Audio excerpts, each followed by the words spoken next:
और संविधान हमने बनाकर अपने आप को क्यों दिया, राइट टू लाइवलीहुड उसमें एक फंडामेंटल राइट है। तो ये अजीब-व-गरीब ऑर्डर है और मेरी नज़र में ये अनकॉन्स्टिट्यूशनल ऑर्डर है। यौम आज़ादी है, खुशी का मौका है और हम आज़ादी की लड़ाई में हमारे बुजुर्गों ने क्या क्या कुर्बानियां दी थी। तो अब उस दिन भी अगर हम ये बोलेंगे कि नहीं नहीं ऐसा नहीं है, ठीक नहीं है, वो ठीक नहीं है, मुझे समझ में नहीं आई ऑर्डर क्यों निकाला गया और मेरी नज़र में एक अनकॉन्स्टिट्यूशनल है और इस तरह का ऑर्डर नहीं निकलना चाहिए था। अब आप लिकर को आप गोश्त से क्यों मिला रहे हैं? तो तरकारी भी बंद कर दी, फिर आप पूरा ही बंद कर दीजिए। फिर आप भाई लिकर पे बैन जब होता है तो बहुत अच्छी चीज़ है, मगर हम ये अब उस दिन हम तो आज़ादी मना रहे हैं, आज़ादी की खुशी मना रहे हैं और क्यों आप उसको बंद कर रहे हैं? भाई शराब पीकर कोई गलत काम कर सकता है, मगर ये तो लाइवलीहुड है ना उसकी, तो गोश्त बेचना बेचारे लोग, और उसमें ये तो कोई मोर देन 90% करीब लोग तेलंगाना में गोश्त खाते हैं। तो इसमें शहबाज शरीफ ने चौथी बार 48 घंटों में चौथी बार ये धमकी आई है कि पाकिस्तान के हिस्से का एक बूंद पानी भी छीनने नहीं देंगे, नहीं तो इसके गंभीर परिणाम होंगे। ये मतलब ये आसिफ मुनीर, बिलावल भुट्टो, ख्वाजा की बात किया जाए तो 48 घंटों में ये चौथी बार ये धमकी सुनने को मिल रहा है, क्या कहना है? ब्रह्मोस है हमारे पास, और फिर उनको ये भी समझना चाहिए कि वो उन्होंने खुद कहा कि मैं स्विमिंग कॉस्ट्यूम में था तो मुझे मालूम हुआ कि 9 एयरबेस चले गए। इस तरह की बकवास उनको नहीं करनी चाहिए। आप एक मुल्क के वजीर आजम हैं, आप एक कुछ तो खैर आपको उसका पासो लिहाज नहीं होगा, मगर इस तरह की आप जबान इस्तेमाल कर रहे हैं जो हम पे कोई असर नहीं करेगा। पानी इंडस वाटर ट्रीटी को सरकार ने एबेंस में रखा है, अब एबेंस में रखा है तो बजाय उसके कि आप थोड़ा तब्दीली दिखाते, आप धमकी दे रहे हैं, तो धमकी का असर कुछ नहीं होगा भारत के ऊपर, अब बहुत हो गया। नूह में फिर घटना घटी है, गाड़ी पार्किंग को लेकर वहाँ पे फसाद हुए, क्या कहना है? नहीं, मुझे डिटेल नहीं मालूम, उसकी डिटेल मालूम करके बोलूंगा। सर, तेजस्वी यादव का आरोप है कि बिहार में वोट चुराने को लेकर चुनाव आयोग भाजपा के साथ साठगांठ कर रहा है। बिहार के नेता प्रतिपक्ष ने यह भी आरोप लगाया है कि भाजपा नेताओं के 2 वोटर कार्ड उन्होंने बनाए हैं हासिल करने के, क्या कहना है? देखिए, SIR के खिलाफ हमारी पार्टी की तरफ से मैं बोल सकता हूं, उनकी तरफ से नहीं बोल पाऊंगा मैं, ना मुझे जरूरत है। SIR जो हो रहा है, हम शुरू से कह रहे हैं कि इस SIR के जरिए कई जेन्युइन वोटर्स का नाम काटा जाएगा और कट रहा है। और मिसाल के तौर पे अब जो प्रोविजनल वोटर लिस्ट आई, इसमें हमको पता ही नहीं है, किसी को पता नहीं है कि कितने वोटर्स ने सिर्फ इन्यूमिनेटर्स फॉर्म पे साइन करके दे दिया और डॉक्यूमेंट नहीं दिए। तो कल जब फाइनल लिस्ट आएगी तो ECI को अख्तियार है कि भाई XYZ ने सिर्फ फॉर्म करके साइन करके दे दिया, हमको डॉक्यूमेंट नहीं दिया। आप शिफ्टिंग बोल रहे हैं, तो शिफ्टिंग किसकी हमको नहीं मालूम। आप बोल रहे 2 जगह नाम है, किसके हमको वो भी नहीं मालूम। हम अपने लॉयर निजाम पाशा साहब को कई वोटर का नाम दिए हैं, जो वहां पर है उनका नाम नहीं आया।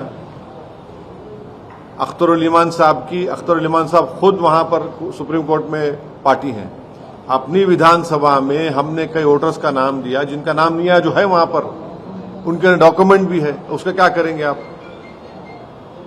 तो ये SIR जो है ये बड़ा अच्छा। और एक चीज, अब आप ये देख लीजिए कि पार्लियामेंट में भारत सरकार ने एक जवाब दिया है, और जवाब में क्या कह रहे हैं, जब उनसे पूछा गया कि ये बताइए कि कौन सा डॉक्यूमेंट सिटीजनशिप के लिए ठीक होगा, तो वो जवाब दे नहीं पा रहे हैं, जलेबी वाला जवाब दिए हैं। ये राज्यसभा में, एक मिनट ठहरिए, माफी चाहता हूं मैं आपको, ये बहुत अच्छा सवाल आपने पूछा। देखिए, राज्यसभा में एक जवाब पूछा गया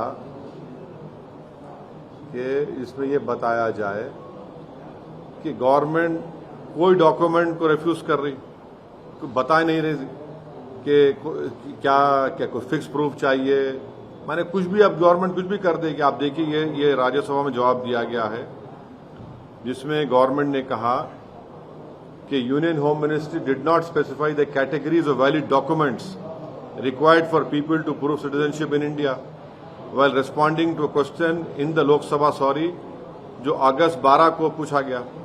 अब आप बता ही नहीं रहे कि डॉक्यूमेंट क्या चाहिए, तो फिर आप एसआईआर से क्या फायदा। अब आप ये बताइए, जब आप डॉक्यूमेंट नहीं बता रहे हैं तो फिर जो मंत्रालय रेस्पॉन्सिबल है सिटीजनशिप देने का, वो खुद नहीं बोल रहा है कि कौन सी डॉक्यूमेंट एडमिसिबल है सिटीजन प्रूफ के लिए, तो फिर ईसीआई किस बुनियाद पर रिस्पॉन्सिबिलिटी ले रहा है। लोकसभा को सवाल का जवाब दिया गया, एक सवाल के जवाब में। तो ये इसीलिए तो हम कह रहे हैं कि इसमें बहुत बड़ा कंफ्यूजन है। और फिर अगर एसआईआर में नाम नहीं आएगा तो फिर आप कल बोलेंगे सिटीजन नहीं है आप वहां पर, क्या करेंगे फिर लोग। सर, आपके हैदराबाद में कल एक प्रेस कॉन्फ्रेंस की गई कांग्रेस पार्टी के नेता की तरफ से, और आपके जो 7 सीटें हैं, आपकी कंस्टिट्यूंसी की जो 7 सीटें हैं, उससे वोटों की अनियमितता और पूरा बकायदे उन्होंने बताया कि इतने फर्जी वोट हैं, इतनी चीजें हैं, उस पर क्या कहना है। ऐसे है ना, दिल जले आशिक बहुत होते हैं, दिल के अरमा आंसुओं में बह गए। तो अब कोई 4-4 मरतबा लड़के हारता है, उसके बावजूद भी अगर एमआईएम को बोलता है तो वाकई में एमआईएम बहुत बड़ी ताकत है। इलेक्शन कमीशन बनाता है वोटर लिस्ट, हाँ, आपको ऑब्जेक्शन का टाइम है, आप ऑब्जेक्शन भी नहीं करते, नंबर 1। वोटर लिस्ट फिर आती, आप देखते नहीं। ये अचानक ऐसा है ना कि ये इलेक्शन के कीड़े हैं जो इलेक्शन से पहले उठ जाते हैं और इलेक्शन के बाद सो जाते हैं। हाई कोर्ट से इनको रिलीफ नहीं मिलता है, हाई कोर्ट गए 2-2 मरतबा, शायद 3 हाई कोर्ट रिलीफ नहीं मिला। एक साहब तो इनका नाम लेना नामुनासिब है क्योंकि वो कांग्रेस में थे, बीजेपी में चले गए, वो सुप्रीम कोर्ट गए, वहां भी कुछ नहीं हुआ। ये क्या मजाक है। बल्कि इन लोगों ने कंप्लेन दी तो हैदराबाद में बाड़े होते, बाड़े मालूम आप लोगों को, बाड़ा मालूम क्या होता है हैदराबाद में, पर मालूम बाड़ा क्या होता है। बाड़ा ऐसा होता है कि एक घर होता है, उसमें 4-5 कमरे होते हैं, उसमें लोग रहते हैं, एक फैमिली, 4-4 फैमिली। ये ही हमारे जितने हमारे ये तमाम ये दिल जले मजनू हैं, कंप्लेन दिए। जब इलेक्शन कमीशन की टीम गई, जाकर देखा तो वहां पूरे वोटर थे। ये हर चीज में आप इलेक्शन हार रहे, मैं जिम्मेदार। हाँ, तुम्हारी पार्टी में तुम्हारा कुछ नहीं हो रहा, मैं जिम्मेदार। हाँ, तुम्हारे घर में मुर्गी अंडा नहीं दी, मैं जिम्मेदार। तुम घर में लाके भैंस को रखे, वो दूध नहीं दे रही, मैं जिम्मेदार। तो मैं कहां तक जिम्मेदारी लूंगा। ये इस तरह के वाहियात किस्म की बातें करके आप उन वोटर्स को जो आपको वोट दिए और हमारे खिलाफ दिए, उनकी आप तौहीन कर रहे हैं। वोटर निकल के वोट डालता है, आप उनकी तौहीन कर रहे हैं। और फिर जब एसआईआर होगा तो तुम क्या करोगे बोलो। आप देखिए, ये 2 चीजें यहां पर, एक नंबर 1 एक एसआईआर और एक वोटर लिस्ट। मेरे को सबसे बड़ी फिक्र एसआईआर की हो रही है। अब एसआईआर जब होगा, तेलंगाना में होगा, अगर किसी का नाम नहीं आएगा तो ये लोग क्या करेंगे। तुम तो बोल रहे नाम नहीं आना बोल रहे ना तुम, इसका मतलब तुम भारत की नागरिक छीनना चाह रहे थे, छीनना चाह रहे उनसे तुम लोग। अरे मेरी मुखालिफत करना है तो करो, मगर किसी का तुम सिटीजनशिप पे क्वेश्चन क्यों उठा रहे। इस तरह की वाहियात बकवास बक के ये लोग प्रूफ कर रहे हैं कि ये लोग किसी वोटर का नाम निकालकर उसका सिटीजनशिप खत्म करना चाह रहे हैं, उसको कहीं का नहीं रखना चाह रहे लोग। ये असल मकसद है उनका। इनका असल मकसद यही है कि सिटीजनशिप इन लोगों की खतरे में पड़ जाए, और हम वो होने नहीं देंगे। मैं तो आज से 20 दिन पहले पब्लिकली कह दिया हूं सबको खास तौर से दलित मुसलमानों को कि आप अपना बर्थ सर्टिफिकेट बनाइए, आप जितना आपका रेजिडेंस प्रूफ है उसको निकलवाइए। क्या बोलते हिंदी में, कौन सा पत्र बोलते हैं उसको हिंदी में, जन्म प्रमाण पत्र बनाइए। तीसरा, आपके ने पैसे है तो पूरी फैमिली का पासपोर्ट बनाइए।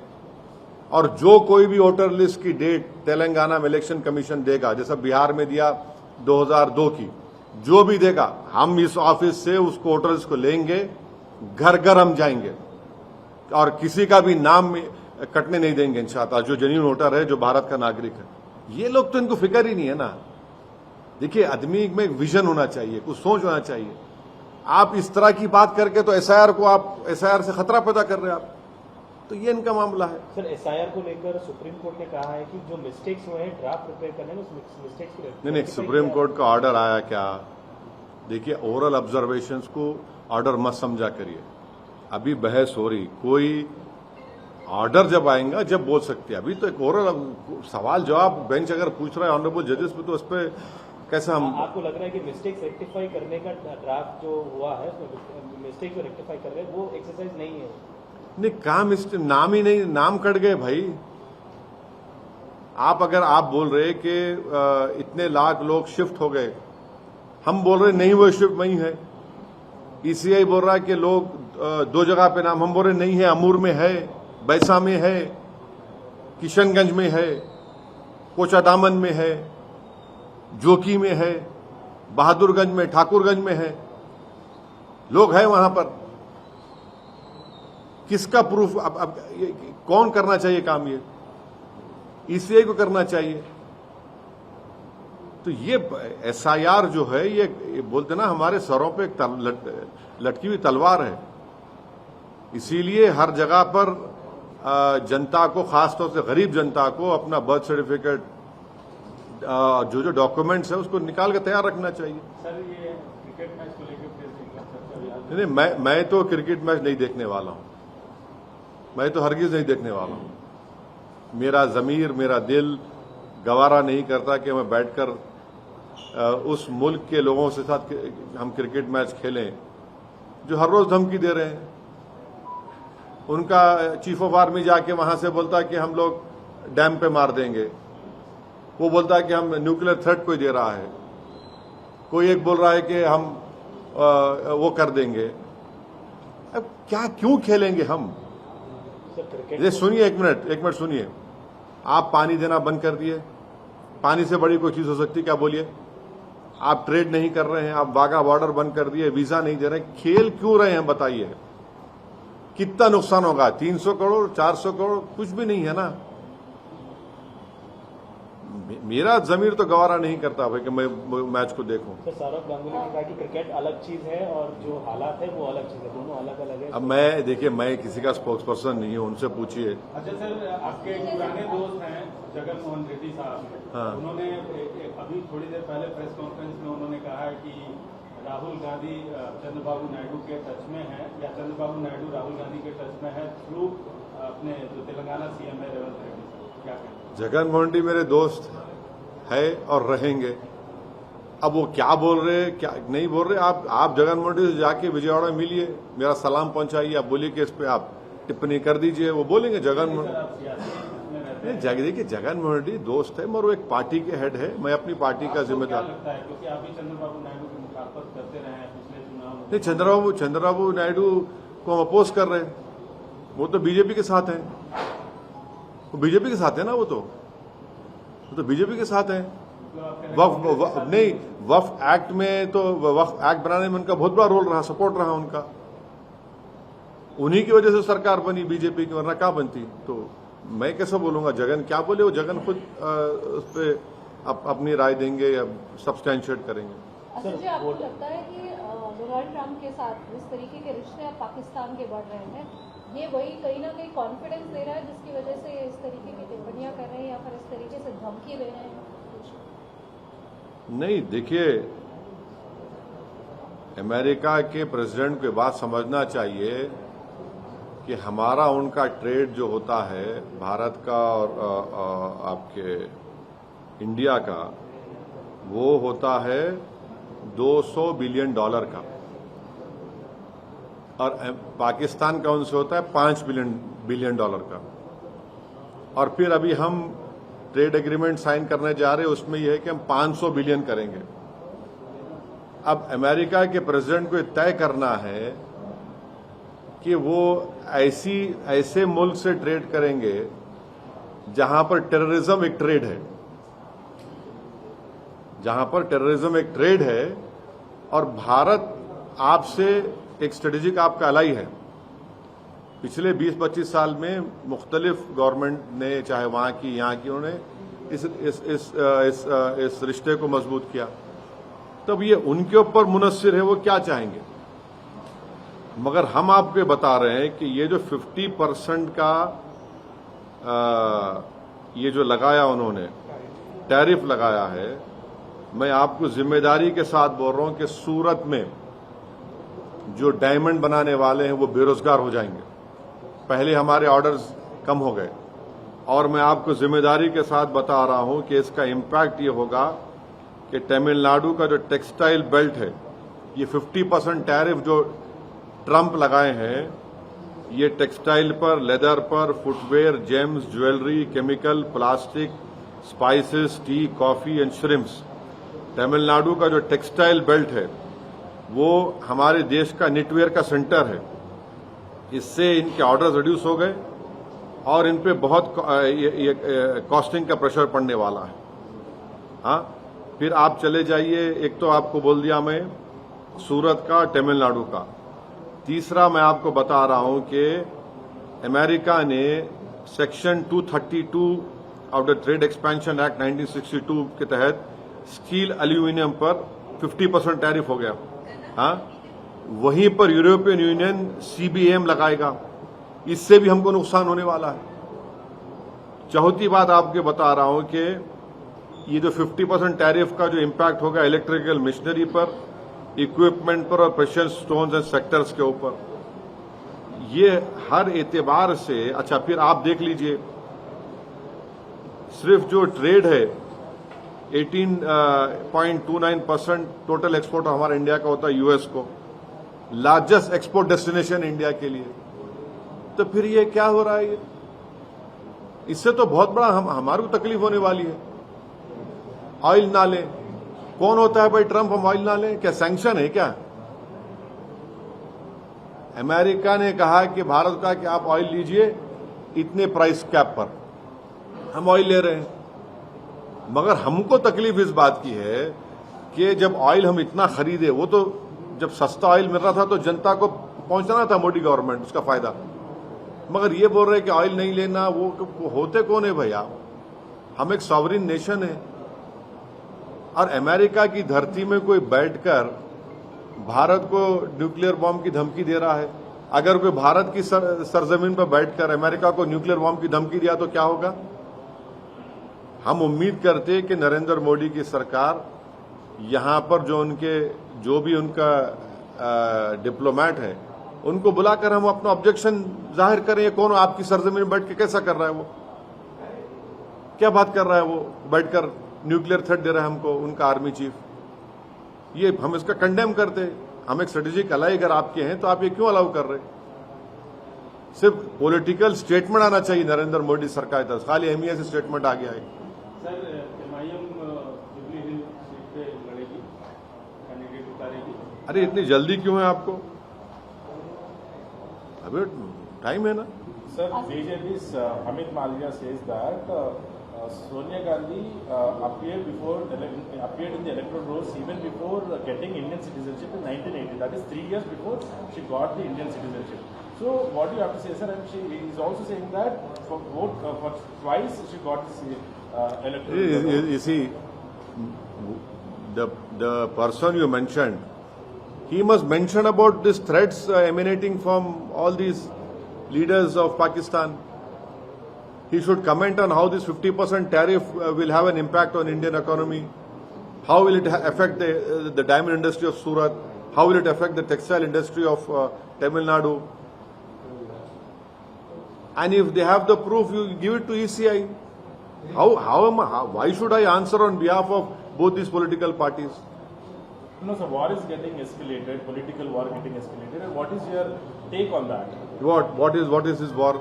See, basically, Congress is saying that vote chori happened, and BJP is attacking. I see one thing for me. The important thing is SIR, because if the Muslims and Dalits are the poorest of the poor, and if their names are not included, then tomorrow this same BJP will say they are not citizens of the country. For me, SIR is important. For me, I have to ensure that all these names are included wherever, in whichever state SIR is going to be done. That is the most important and worrisome aspect for me.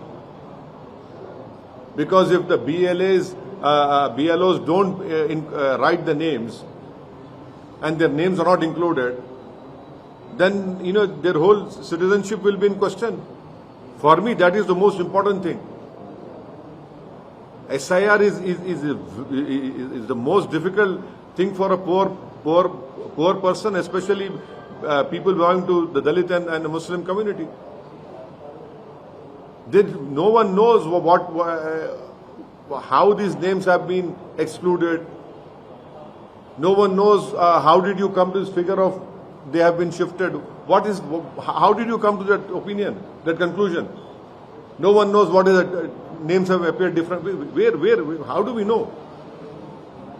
And tomorrow, even this provisional list of Bihar, when the final list comes, many names can be excluded because the ECI might say, oh, they have not given documents. I am more worried about SIR rather than all these two meme going on between these parties.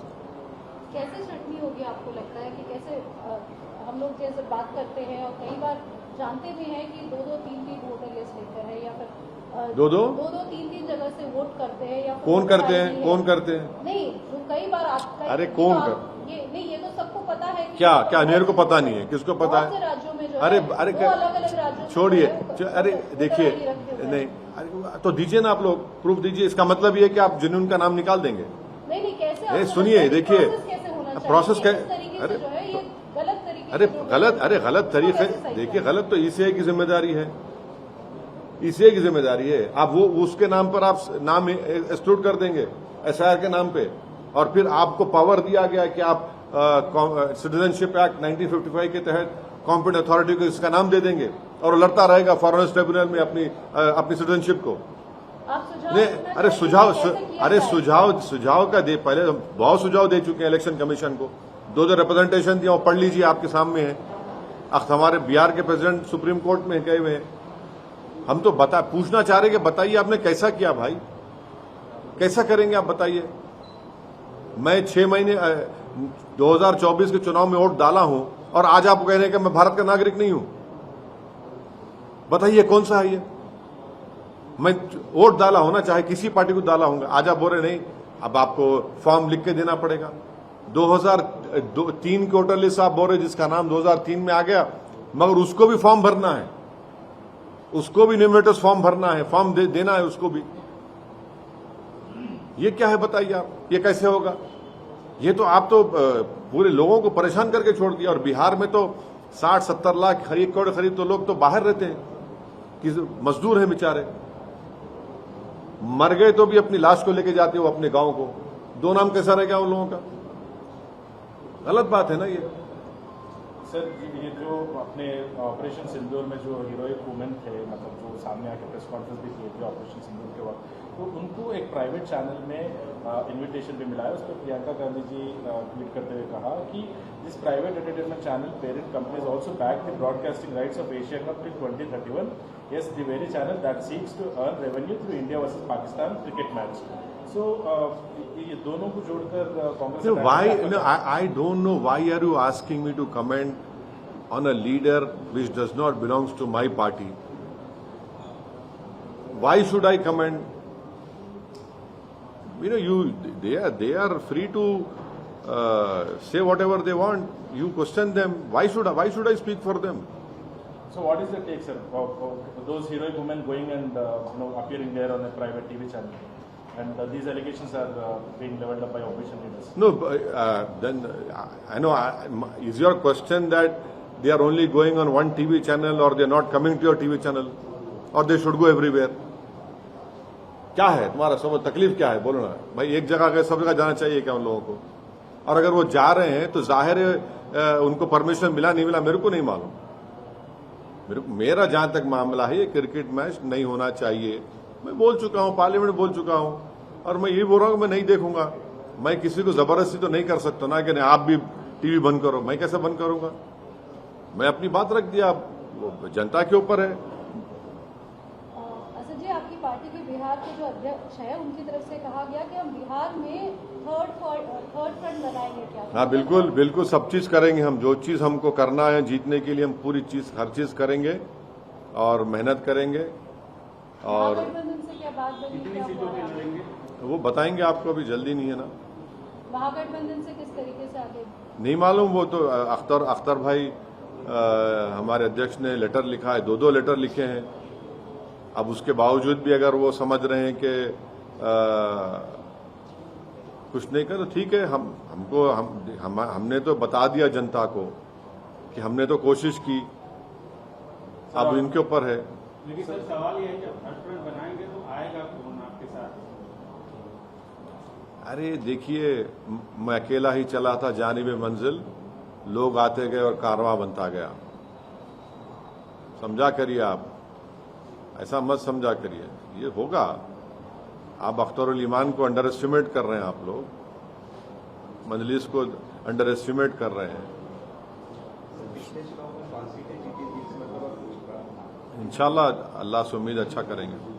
Sir, Supreme Court coming down heavily on state government earlier and on Kansa Gachibowli land, 400 acres of land. So now the government has agreed in the Supreme Court stating that we also want happy ending and we will restore the wildlife there. So there was massive outlash at that time and opposition has attacked and students. If the state government has, if what you are saying is true, that the state government has stated this in front of the Honorable Supreme Court, then of course it will happen. हो गया, और कुछ तो नहीं है ना। Thank you. Fatehpur का क्या है?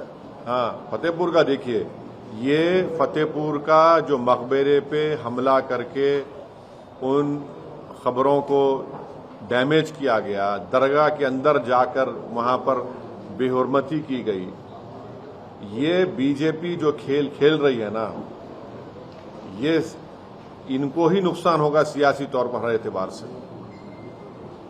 ये जो बीजेपी एक माहौल बनाकर इस तरह के ग्रुप्स को बीजेपी कहती कि जाओ पुलिस कुछ नहीं करेगी, तो पुलिस के सामने तमाशा हो रहा है।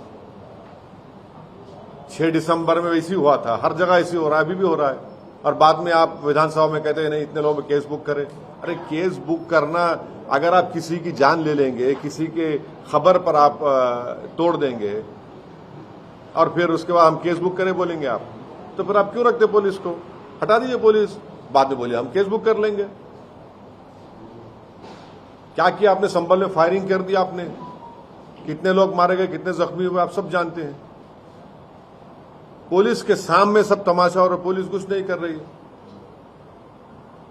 ना बुलडोजर आता, ना वहां पे एनकाउंटर होता, ना कुछ नहीं होता, और बाद में खड़े होकर विधानसभा में बोले इतने लोगों पे केस बुक करे। उससे क्या होगा? आपको चाहिए था कि उसको रोकते हो डैमेज को। अरे जो बरसों से दरगाह है, सब लोग जानते हैं, और कोई भी उठ के खड़े होकर बोले नहीं ये नहीं थी, वो नहीं था, ये कौन तय करेगा फिर ये? इसीलिए बीजेपी की पूरी सपोर्ट के साथ इस तरह की हरकतें हो रही हैं।